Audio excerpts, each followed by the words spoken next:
School Board to order. The first order of business is the approval of the agenda. Could I have a motion to approve the agenda? Denise? A motion to approve the agenda? Moved by Denise, seconded by Brian. Any changes? None, I see none. All those in favor, please raise your hand. 6 in favor, the agenda is approved. Public comment?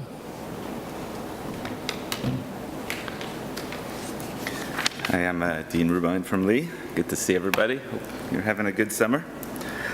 I just wanted to mention that I tried to do online registration, and if you try to do it using the Chrome browser, it doesn't seem to work very well, but pretty much any other browser seems to work well. That's my direct experience and a few people's experience on Facebook. I'm not sure how widely it generalizes, but it goes really slowly on Chrome and very well everywhere else. And the bus thing works. Anyway, that's it. I'll add one thing to that. If you lost your username and password, the recovery thing doesn't work either.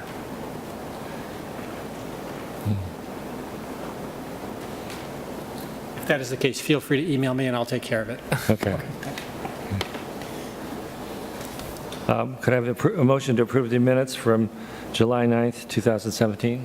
Denise? I motion to approve the July 9th, 2017 minutes. Moved by Denise, is there a second? Second by Al. Other corrections? Yep. Denise? On page 7. Oh, I lost it.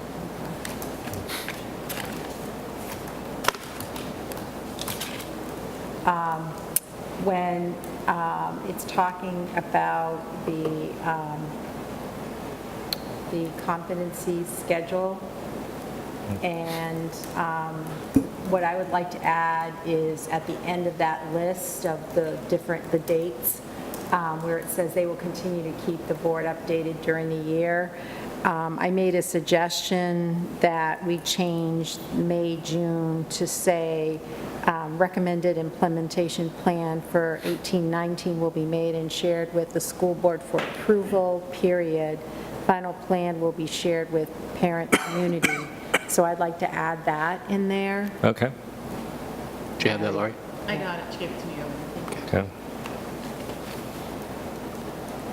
I would also like to add, Tom Newkirk noted that there was no student survey in this schedule, and he was assured that there would be a student survey. What page is that? That's right, that'd be right at the end of that schedule. Okay. Yeah, that would be this right after. That's correct. Todd, that's correct, right?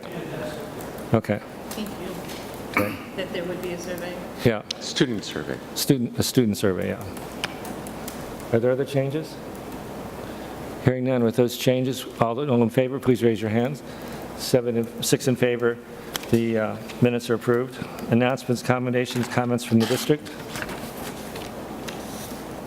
None? Okay. From the board? Kenny? I just wanted to show appreciation for the free lunch program that is being held at the middle school. We have a lot of middle school students that are doing curriculum engagement and enrichment in the morning. And then kids are off to maybe Camp Reach or going home. And this lunch program is open for everyone. And we have the end 48 hours of hunger, which I think is a great benefit for weekends. And there's been a lot written about how when school is not in session, there are kids that face that food insecurity and food hunger. And this free lunch, I think, is a great thing that our district is doing. And kudos to Doris and anyone else who's involved with that. Okay. Other comments from the board? No? Assistant Superintendent? No? Superintendent's report? Thank you, Tom. A few things. I'm going to say this tonight, but I also want to assure you that it'll be going out in a written format over the coming weeks, multiple times. Michael contacted me saying that there were parents who still didn't know what the start time was for the high school and middle school. And so I just want to make sure that during this meeting we understand that the high school and the middle school will be starting at 8:15 and dismissal will be at 3:05. The buses will begin delivering students by both schools at 7:55 and picking them up at 3:10. The elementary schools will start at 8:55, and school will be over by 3:10. And the buses will drop off the kids at 8:45, and they'll depart in the elementary schools at 3:15. So that'll be a much more elaborate communication next week with the parents, and I'll use School Messenger to make sure that everybody understands that. In addition, Lisa is putting the finishing touches on the bus schedules. As Dean noted, you can get in there and you can put your address right into the webpage. It'll tell you the latest from Lisa in terms of approximate pickup time. And I just want to emphasize, anytime we start a new school year, there's always going to be bumps in the road, pun intended. So it's not going to be perfect because kids move in and kids move out. And so Lisa's drivers will be trying to adjust their runs accordingly.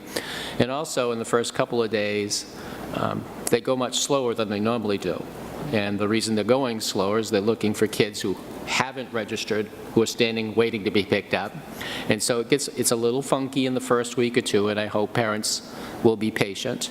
And then finally, just on this particular issue, I just want to remind everybody that the afternoon run will be a K through 12 run, and so everything is going to be working very, very efficiently from the elementary schools to the middle school and high school in order to make sure that works. Next week, on a different issue, I'm meeting with the administrative team, and we're going to go over all of the beginning of the year issues that we always go over, including this particular issue, as well as many others, including the board's goals and a host of the building level strategic plan and so forth. So we have a full day of work ahead of us as an administrative team next Tuesday. Just to give you an update on staffing, the last time I talked to you, we were struggling to get a world language teacher, the third world language teacher into the district, and Jay has been in contact with our former teacher who resigned in order to be with her husband, Emma Brooker, and she's willing to cover the fall. And I'll have more information about how far into the fall she's willing to cover, but that's really good news because it takes the immediate pressure off. And Doris and I have been invited to UNH tomorrow. We're doing a panel discussion on farm food to school initiative that we've been involved in. And as part of that, something that I'll also give you more information on at a later date, the agriculture program at UNH has committed to providing us farm fresh vegetables all year long. Oh, awesome. So they met with Doris at the end of the summer. She laid out all of the vegetables that we use throughout the year, and they deliberately have designed their program. So not only will we have farm fresh vegetables for our kids when they're in season, but now we'll have farm fresh vegetables for our kids throughout the school year. Just an amazing commitment by the agriculture program at UNH, and again, credit to Doris's leadership. Then the final thing I'm excited to share with you is the facilities committee met, and we had probably a dozen and a half names of people that we thought might be really great people to be on the superintendent's facilities committee. And we ended up with inviting 2 people from each town and 1 person from UNH. Believe it or not, we had 100% yes. So we have a commercial real estate person, we have an IT person, we have an architect, we have somebody who does facilities for the university, we have a former school board member. So it's a very exciting committee. It's a different group of people than we've worked with collectively in the past, but I'm super excited by this list, and one of my commitments when you gave me the approval to create this committee was to bring that list back for your approval. So that's the community list, and then if you look on the back, The rest of the committee includes Kenny. Kenny's going to be serving 2 roles. He's the board member who's on the Facilities Committee, but he also is representing the town council. Scott Bugby, Brian just shared with me, is on board for sure. I'll have to follow up with Jay. He's done it in the past, and I'm hoping he'll do it in the future. Tom is going to serve as an ex officio member, which simply means he'll participate but not vote. However, if any of the Facilities Committee members can't be there, he can take their place. So then we have Dan Klein and Michael Williams from the board, myself and Sue Caswell as business manager, and Jay Richard. And then I just wanted to make sure that that the board understood that we're not cutting out the middle school staff. They'll be participating on the same agenda with both Jay and I. So rather than having 1 or 2 middle school people on the committee, we actually will be able to have as many people from the middle school who want to participate in this process as want to be participating. So this past school year, for example, we probably had easily a dozen middle school staff who participated with us. And so I anticipate using this process, we'll be able to keep that number high and keep staff feedback into the process high. So that's how we filled the committee, and I just need approval on the community members from the board. So if somebody would be willing to do that, I appreciate it. Denise? Yeah, I'll make a motion to accept the Facilities Committee members as presented. Moved by Denise, seconded by Brian. The discussion? Hearing none. All those in favor, please raise your hand.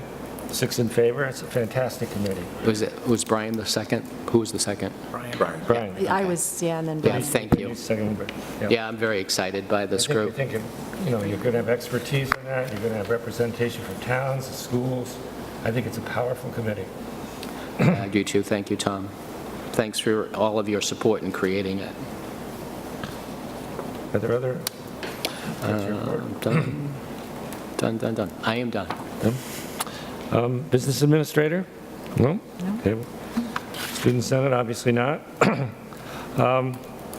Moving to the discussion items, you have a memo about a price increase for school nutrition, school lunch, and so we'll need to approve that. You want to say something about that, Sue? Sure. Based on the formula that Doris has to calculate every year, we need to increase lunches at all 3 schools by 5 cents. And that's what your memo states. Questions? No? Can I have a motion to approve this new pricing schedule? Al? I'll make a motion to approve the increase for the child nutrition lunch program. Moved by Al, seconded by Dan. Further questions? All those in favor, please raise your hand. 6 in favor. That's approved. Thank you. So we move to the 2018 school budget goal, which we're obviously not going to frame today, but in your packet, in your folder, you have the budget goal from last year. And I know we've gone through a number of different kinds of versions of how we're going to state this goal, but I think last year's was the cleanest in my view. So I guess one thing we might talk about is what information we need to set a goal. And so and we don't necessarily need to get that information tonight, but I thought if we said, okay, to set this goal, we need to know X.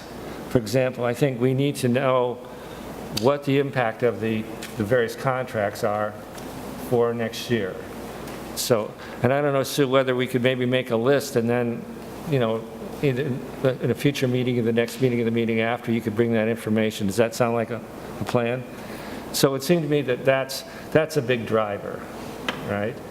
I would think that we'd have to estimate what healthcare costs would be, and that's, of course, a shot in the dark, but if, I don't know what, Sue, what you would think would be a reasonable percentage, just a ballpark to start with, something like 10%, what it was last year, just as a kind of starting point, because that's clearly going to be a driver. I don't know in terms of if there's a major facilities increase, with that, because that's usually, if there's, construction at Mass Way, if that's going to be in there, is that going to be a driver? What are the drivers going to be that would help us kind of say what's going to happen? I don't think we're going to have a downshifting of retirement costs. Is that? That's correct. That's correct. So, which we had that last year, right? So that was a tough thing we were going to deal with. So I don't know what other either questions we would have to go forward for information or what, other issues we want to talk about. But it seems to me like at least that bit of information was going to be important for us to figure out where we are. Maybe one final thing, and it's probably early, what the anticipation for requests for additional positions are going to be, and whether that's, I know we've approved a number of positions coming into this, in the past year or two, whether this could be a year where there's a pretty stringent standard, unless something, enrollment crisis comes, we kind of try to maintain, work from what we have. But I don't know if your sense of that, Jim, what, you probably haven't got the request yet from the various. Right. I mean, once you, the board has set their budget goal, and we just begin the process administratively right about the same time you're setting the goal. As I look at our current staffing, I'd like to see us be able to take a moratorium, but I haven't had that conversation with the principals yet to see what their needs are. Seems to me that, the needs at the elementary would be flat, because if we do anticipate going down one teacher at Mohammed, and then if we do need an additional teacher at Massway, we could do that through transfer. I haven't had the conversation with Catherine. Jay's enrollment should be flat, so I'm not anticipating anything from the middle school. So the only two places where I could see a request would be around world language or unanticipated enrollment increase, and then whatever impacts Catherine has in relation to the special ed needs of the district. So sitting here and not having any of those conversations, I'm not anticipating a deluge of requests. So I think we can keep it strictly to a based on conversations we've had in the past around world language, on then whatever our needs are within special ed. And unless there's an unusual enrollment spike at the high school we're not anticipating, I think we'll be okay. Well, So on that, I also was going to say, with the retirement incentive, we've exhausted that, and we reallocated resources from the retirement to use for staff. And when you look at what we've added, and I'm not just talking, their needs, but we've added 2 technology integrators to the elementary, and we've added an extended learning opportunity to the high school. So that's 3 positions right there that you've added on. So my thought is that before, those yellow sheets come in with requests of other staffing, but I think that it's time to kind of hold the line on that. Let's see how those positions work for a year before we try to add anything. And of course, some emergency enrollment stuff may come on, but I think this really is a year to kind of hold the line. I think one other thing that would be working to our advantage is this year we're paying that, I think that $20,000. Is that coming out of this year's budget? This year's, right. Okay. So next year we won't be paying that, so that'll be a benefit to us. I also wondered, and Todd, you might have a sense of this, would there be an increase in Barrington? What do you anticipate the Barrington enrollment going to be for next year? Is there going to be an increase, which would be an increase in? Yeah, Sue and I were just talking about that. I think you might need to get the mic kind of. Yeah, Sue and I were just talking about that. There's 138 kids enrolled for the coming fall. What we typically have done is sat down with Barrington administration in the early part of the year and establish what the increase in our freshman class is going to be. And what has been happening is that's been cycling up. So like we have 44 freshmen, which is a little bit more than sophomores. So I would expect us to go up 10, 15 students at most, kind of across the board, but that number has not been set yet. So, but that'll be a factor, because certainly if it's 15 Certainly. Students, you're talking a fair amount of money that would be coming in. So Yeah, you're talking, if it was 10 increase, it'd be $150,000, yeah. yeah, okay. Yep. Brian? Now, since I wasn't here last year during this process, the Barrington students was that considered additional income, or was that like a, Yeah. I know it gets added in Sure. every year with tuition, but I mean, is it something, because obviously there's recurring costs that go along with adding in more students. So How does that affect us yeah. this year? Is it, because we're adding, we still have those students, we're still getting the tuition. That's right. So the way it has worked up until this year, Brian, is that the revenue that we've brought in has been used 100% to offset what would have been raised by the 3 communities. But in this particular year, we couldn't hold that strong a line because we needed to staff up the high school for the increase enrollment. And so it becomes part of our revenue stream that we anticipate, and when the numbers go up, obviously, we get more tuition. They have a waiting list of about 18 right now. At some point, we'll saturate the number of kids who want to come to Oyster River. It may be next year.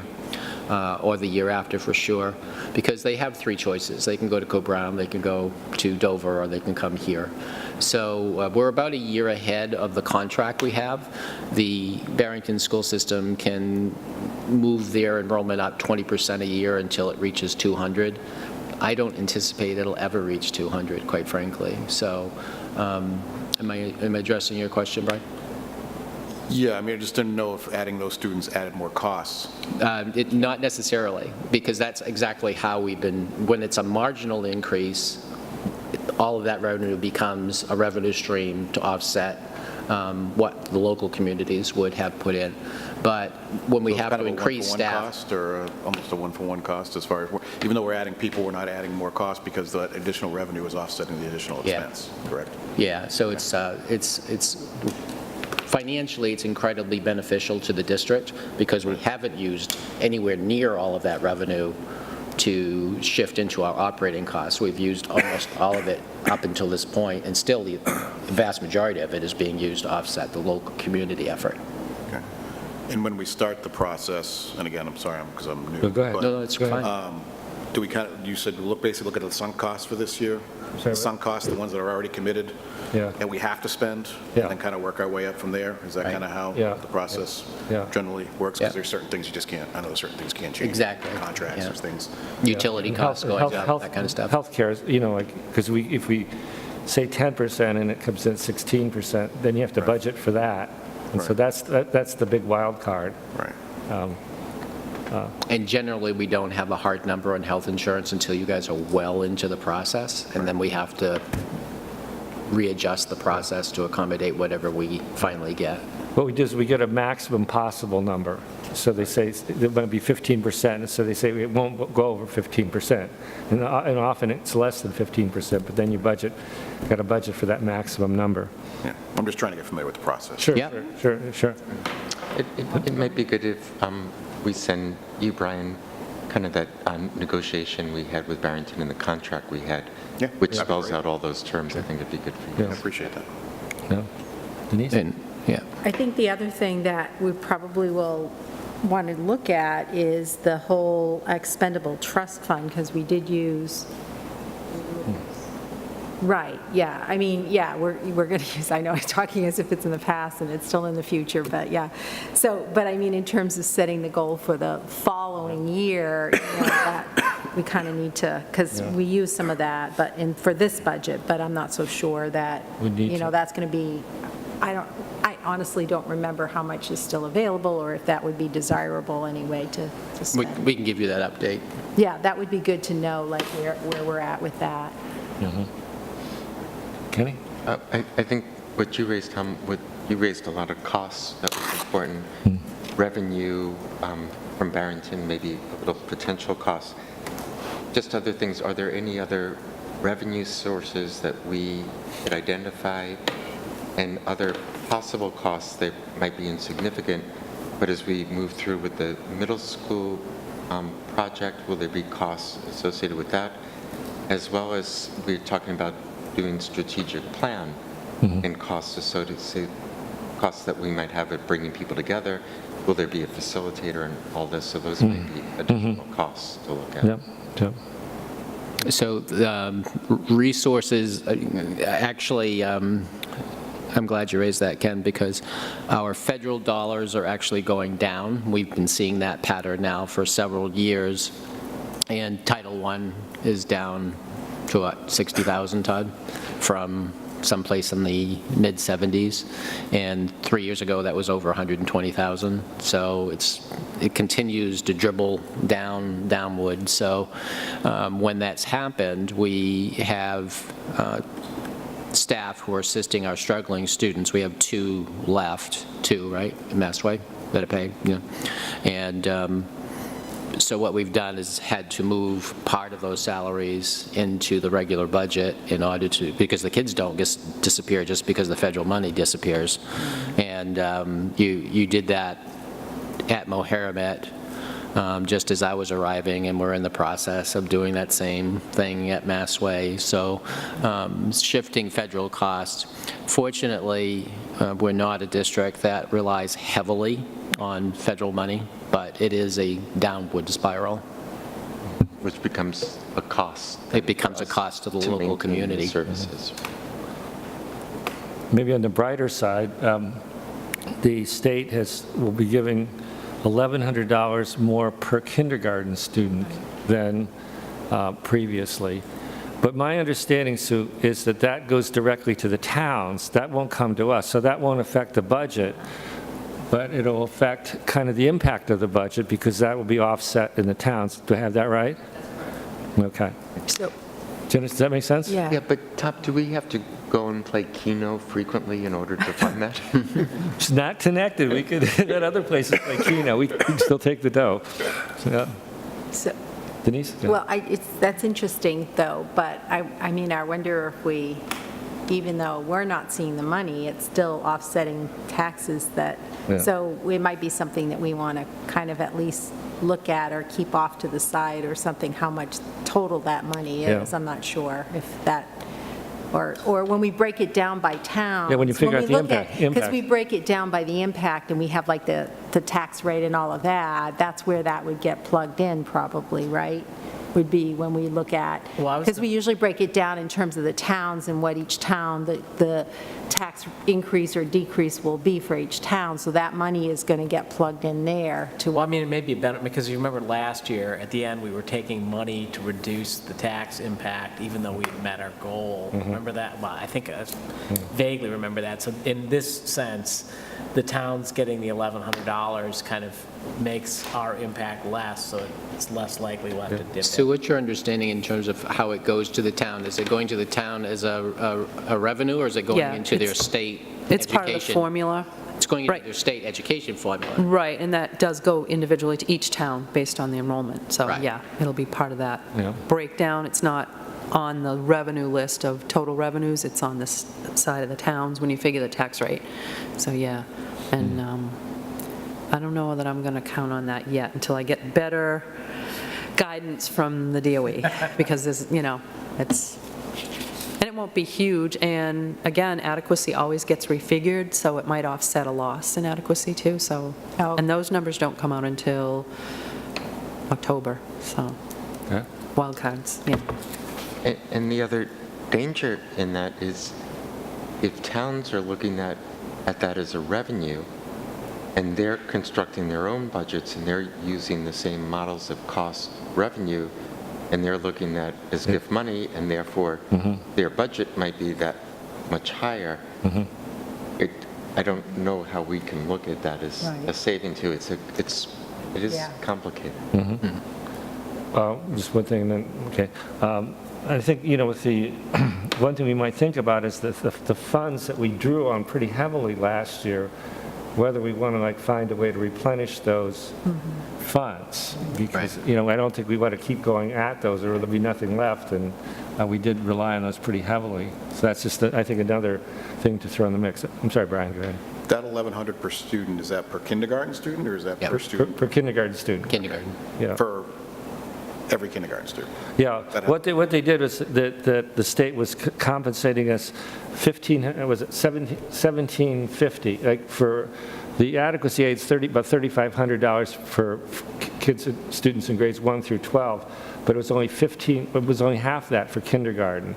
And so what they did is they raised that $1,100, so not to fund fully as much as, 1 through 12, but 1,100, so that was the arrangement. Perfect. So, yeah. Are there other things that we need to be thinking about as far as, so I think I'm wondering in the next meeting whether we could have those, Have that report. We can set it up as a have report. what are going to be, what are going to be the drivers of the budget?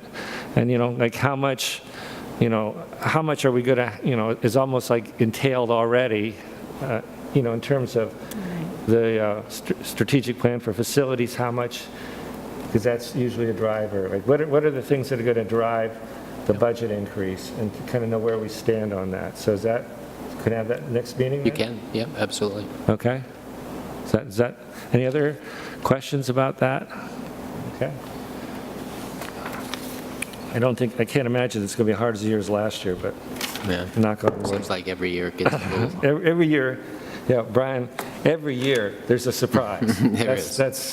That's my experience. You plan for one thing, and there's going to be something else. The board goal number 8, strategic plan details. Great. You've made some progress on that, so. we did. So in your packet, I have a proposal from NESDEC.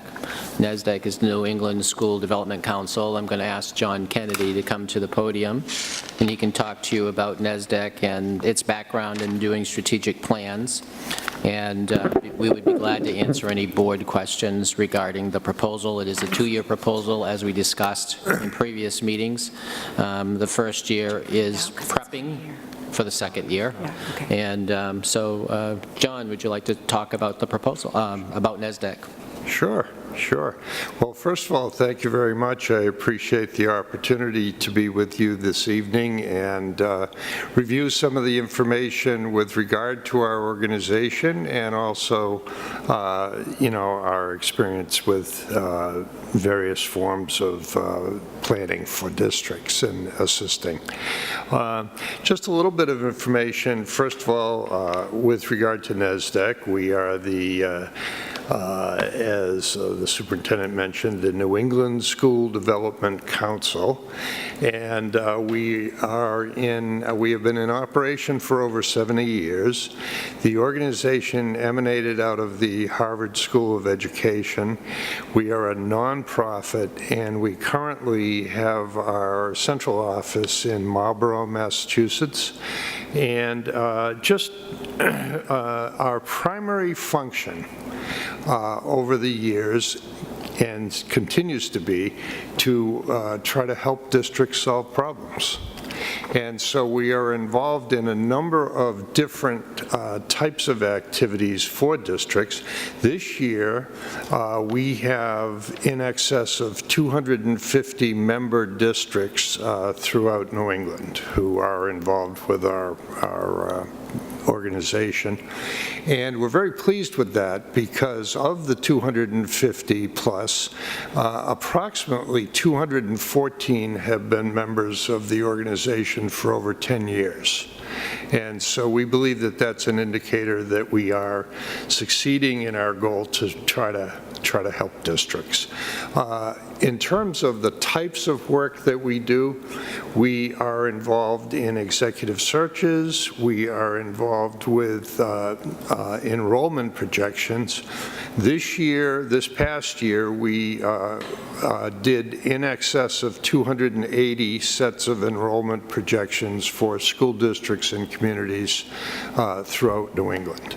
And so that's one part of the work that we do. We also are involved in demographic analyses, and that takes place when districts are starting to, beyond just the annual enrollments, are starting to make decisions with regard to school utilization or expanding or contracting programming and so on, so that they have a deeper analysis of what the future outlook for enrollments will be. With regard to the current proposal, just a note on that, we would be presenting to the district at the very start, an analysis which would involve a demographic review and also enrollment projections that would take you down the road for the next 10 years. We believe that's a key point in any strategic plan, so that those who are involved with the plan get an update in terms of what do the demographics look like, how is that going to impact enrollments, and then beyond that, how obviously will that affect planning. So that's a piece that would certainly tie into what would take place here. So John, Beyond, can I just interrupt sure. for a second? We also have a local long-range planning committee that does very detailed analysis of our system. So we would want you to make sure you're incorporating that work into the enrollment projections. That would be excellent, and we find that if there are district committees or organizations that can be of assistance, that proves to be very helpful to us, and so we certainly would incorporate that into the present state of the district information. Beyond that, we also are assisting districts and have several projects in the past year and some starting up, which are facility studies, capacity analyses, so on and so forth tied to that. And then, of course, strategic planning.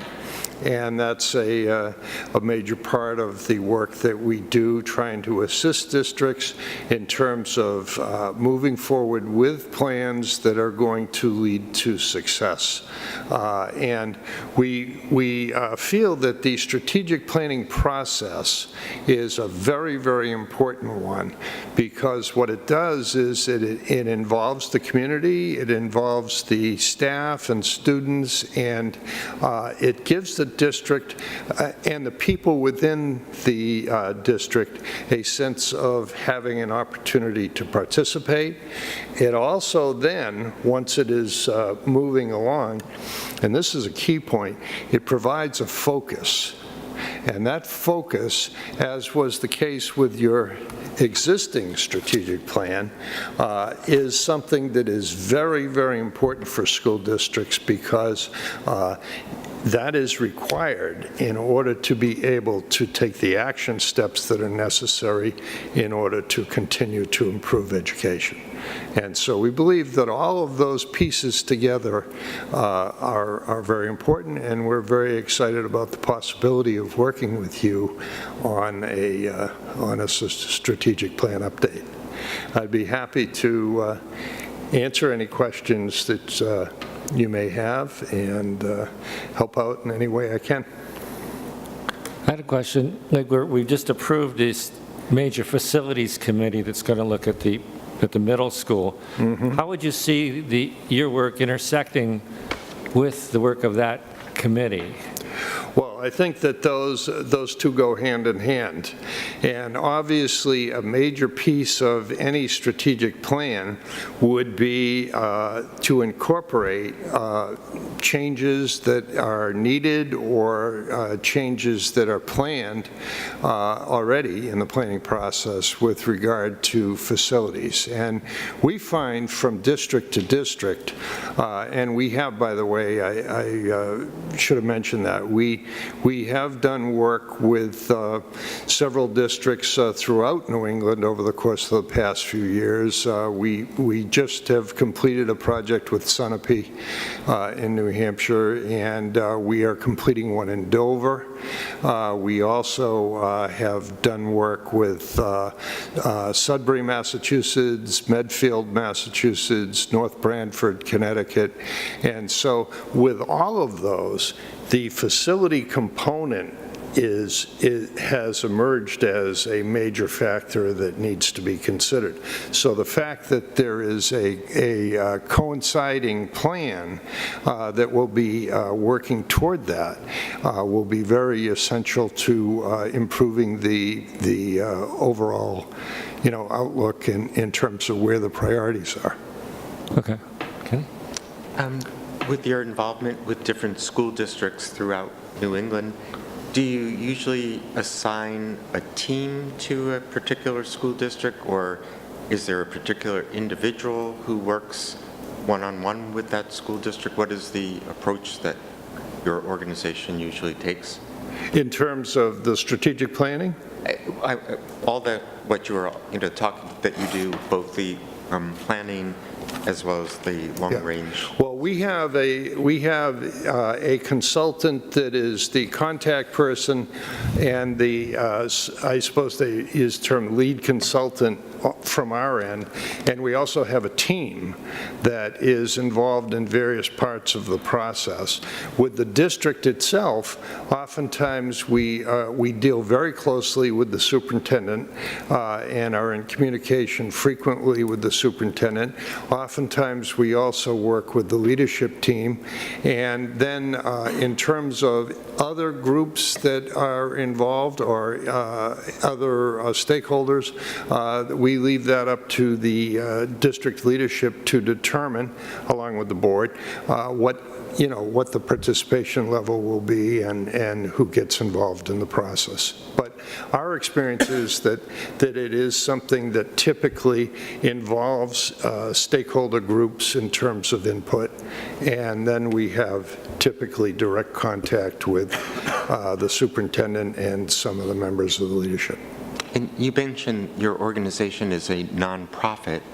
Is there a cost to our district to use this service, and if so, what is the cost based on? The cost is based on in other words, districts as members pay a membership fee. However, the process itself for a specific project such as this, or a project such as a facility analysis, will obviously have costs which exceed the annual membership fee for the district. And so the costs in this particular case are based on the involvement of our team in the process and consulting with the district as the strategic plan framework is developed, and so that's where our cost analysis. So there's a set fee which becomes. It's in there, so I think. It's right here. I'm It's in sorry. the- Yeah, it's right in here. Yep. I have a question. 5, actually. Sorry, Kenny, did you want to follow up, or? Well, I was wondering, in things that are open-ended, like the strategic plan or facilities, which then get billed out by the particular project or concern, does that become an hourly charge in addition to that set fee? Oh, I see. So the question is, if we exceeded the estimate that you've put in here in terms of time, is this a fixed estimate, or is there an additional charge if we require additional services? If you take a look at the down below on that page, or if you look at additional fee-based options, which is at the very end, in the event that there was a decision made, which some districts make, to involve, for example, if you're going to use the focus group approach to gain stakeholder input with regard to key factors that should be incorporated. If the number of focus groups is expanded, and some districts may decide they want to do that, well, then there would be an additional cost associated with that. And so there are, we've listed 3 or 4 situations there, which on page 6, which typically would result in an increased cost, but that decision would be made by the administration and the district in advance of the cost occurring. John, just for clarity for the viewing public, the proposed consulting fee from NESDEC is $10,342 in the upcoming school year, $10,342 in the following school year, for a total proposal of $20,684. The additional scope, if the district wishes to do more than was outlined in the proposal, would be at $195 an hour. I just wanted to make sure we got that out there, because I didn't want the viewing public to think we were trying to dance around what the cost was. And that was not in the information that went out to the public in the packet. Oh, It okay. came to school board, Okay. but did not go out to public. Oh, really? Okay. So Thanks for that's sharing that, why Kenny. I Appreciate that on that. record. Should have gone, the whole package should have gone out. So, Al? So I'm looking at your timeline, so that means that, first of all, hopefully we have the $10,000 budgeted already for 17.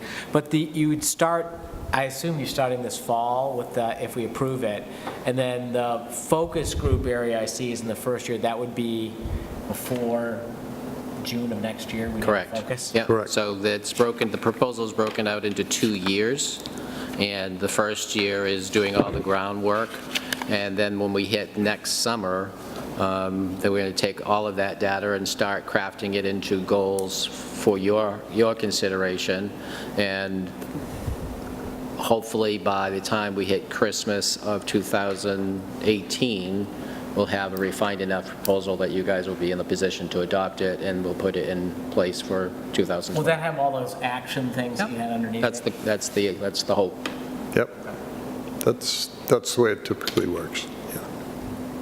Yeah. Questions? Yeah, I have Denise? I guess the only thing that I was wondering is because this isn't our first strategic plan, because this is our second round of it, if there's pieces of it that might not be as, time-consuming or whatever, because we can say, oh, look, this is what, for one of the issues, for example, looking at the focus group, while the particular names of individuals will obviously change, in terms of the overall, like, however many, and I wasn't involved in it last time, so I don't know the particulars, but in terms of, we had this many, say, teachers and this many, people from this particular pool or whatever. So I guess I'm just wondering if there's any part of this that could potentially be streamlined a little bit because of the fact that, we're not starting from scratch. I mean, we have a strategic plan that we've used for 5 years. We want to update it. We want, you know what I mean? So. I do know what you mean, and that's a conversation I actually had with the NESDEC executive director, for example, on the visioning and missioning piece. I said, as a district, that was just adopted. It's been reviewed by staff. It's been reviewed by the community. It's been reviewed by the board. I don't see any significant changes happening in our vision and mission because it's servicing us so well right now.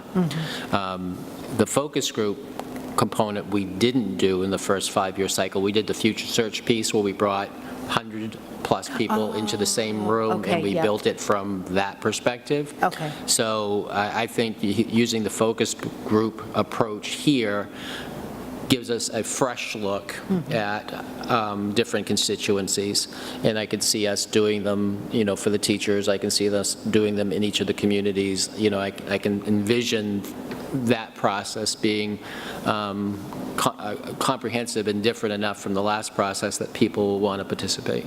So just one follow-up question in terms of the costs that were given here, was that taken into consideration that there were maybe certain things like the vision statement and the mission that we've already kind of done? And That's exactly right. That was my conversation with the NESDEC executive director, that I didn't want to spend a lot of time rehashing things that we were very comfortable with as a system. I wanted to get to the nuts and bolts of it, which is why it's set up the way it is, because I sent this back and forth a couple of times already. Okay.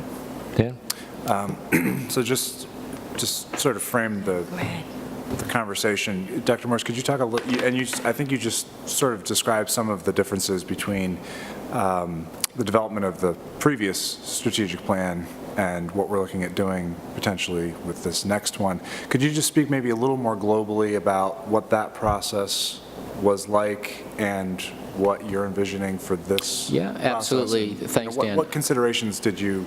Yeah, so the time that when I came in as superintendent, unbeknownst to me, quite frankly, the district had kind of a stop-and-start approach to developing a strategic plan, and it really was parents who came in that first 6 months I was in the district, and we were getting to know me and introducing themselves and all of that, which was quite wonderful. But as part of the conversations I was having with parents in that first 6 months, they were people who came in who were part of a failed strategic plan effort a couple of years before, but all the pieces, or many of the pieces, existed, but they didn't exist in the central office. And so they gave me the names of all the people who had worked, and I made contacts, and they gave me pieces. And eventually, I had sort of what the work was that was attempted to be done. So in that particular situation, I decided to use a future search approach. And the future search approach was to get these people back in the room, but to broaden it out into a much bigger constituency, people who didn't have children but were town leaders, people who had children who struggled in the district, people who are leaders in the community. They had no connection, like, faith leaders. Then we, of course, the more traditional people would be our teaching staff, our support staff, our administrators, school board members. So when we did that, the process was, where's the district been? And of course, that was a very volatile time, so people were very, very excited to be in the room because they wanted to talk about where the district's been, then where was the district at that point in time, where's the district now, and then where do we want to take the district. So it was a 2.5-day process. People had to commit to 2.5 days. And it was very energizing, and from that, we ended up with some of the major goals that we've accomplished: all-day kindergarten, the revamping of the music program, the revamping of high school counseling, just a number of really meaty issues. Our continuous focus over the last 5 years in the math program and its improvement, all of that came out of that 2.5 days. That became the nexus of that strategic plan. So as Denise is alluding to, that's not where we are today. We implemented a strategic plan. We had major pieces done in operations, capital plans in buses, capital plans in technology, major investment in facilities in terms of maintaining them. All of that came out of that effort. But now we're trying to transition from a plan that's been very, very successful to its successor plan. Yeah. And so, as Denise has alluded to, we have a very strong vision and mission. It's not like we're floundering anymore. We know what we're here for, and the staff helped create that, and it's very personal to the student, which is exactly what we want. And so I don't want to spend a lot of time there because it's been validated by community members, it's been validated by our staff. I want to spend more time in the focus groups. Where do we want to grow in the next 5 years?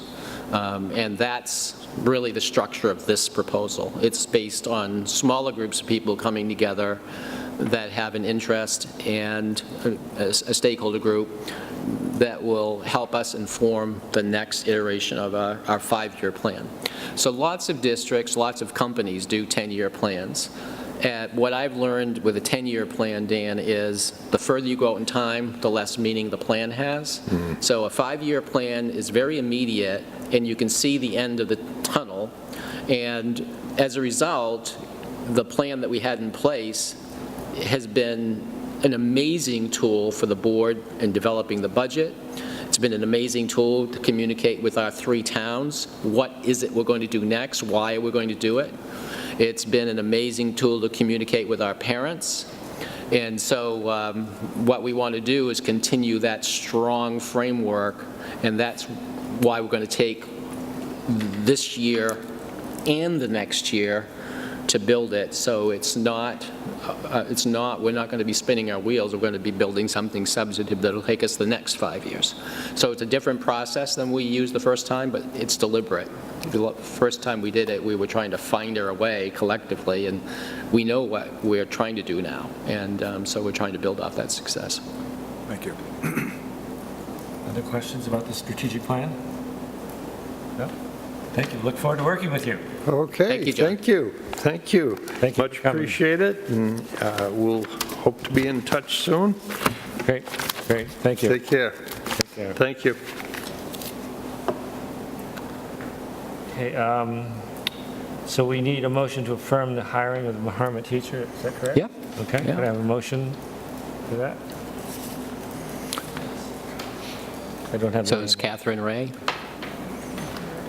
That's right. She's replacing retiree Jane Windsor. She has a Bachelor of Science in Elementary Education, and her references were stellar, and she has a total of 5 years' experience. Kenny? So I move that we accept the nomination for teacher Catherine Ray, grade 3 teacher, replacing Jane Windsor at Moore Harriman. Moved by Kenny, is there a second? Second by Brian.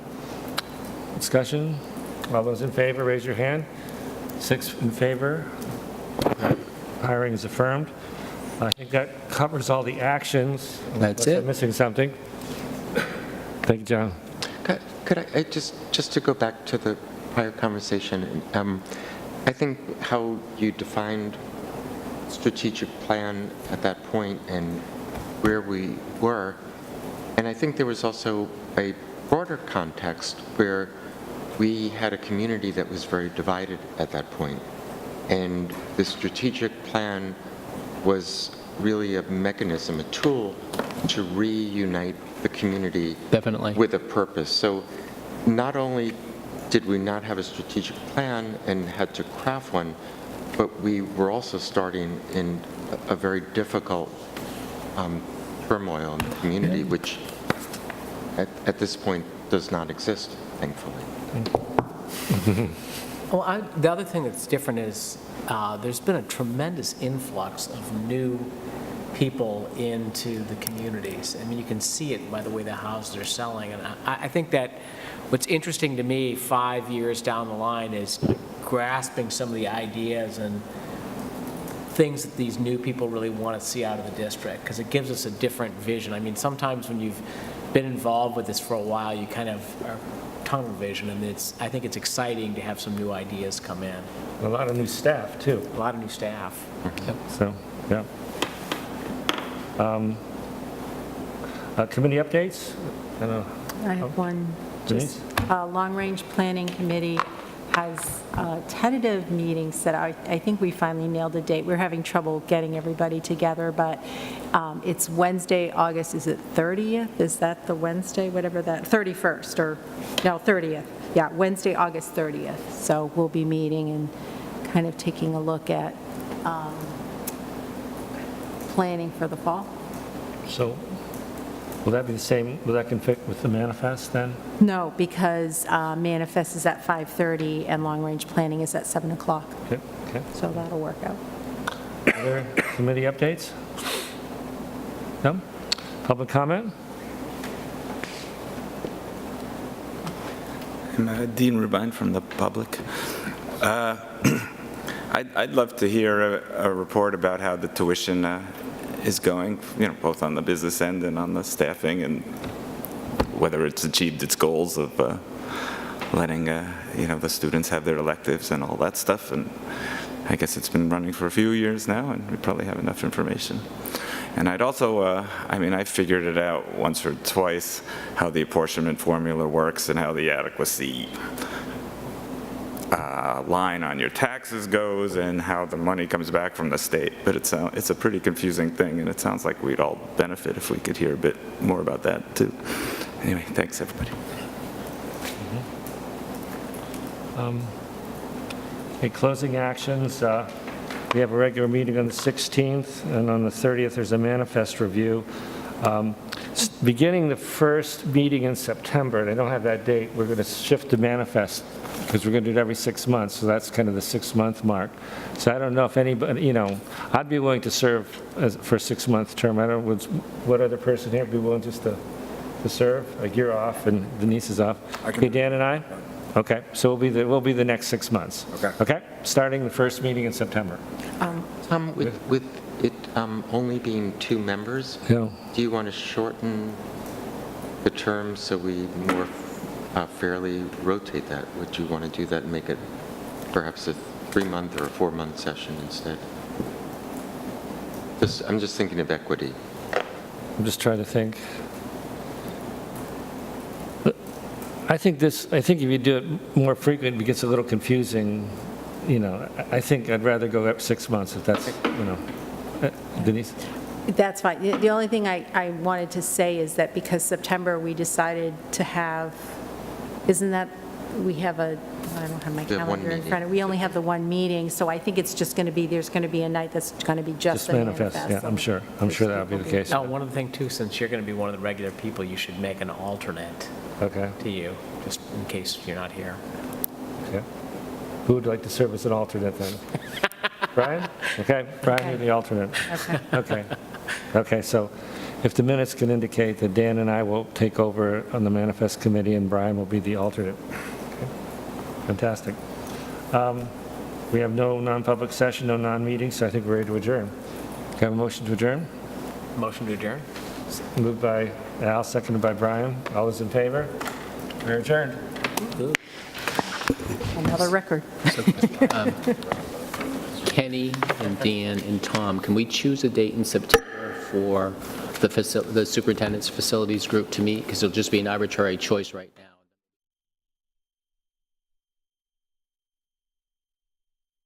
My calendar.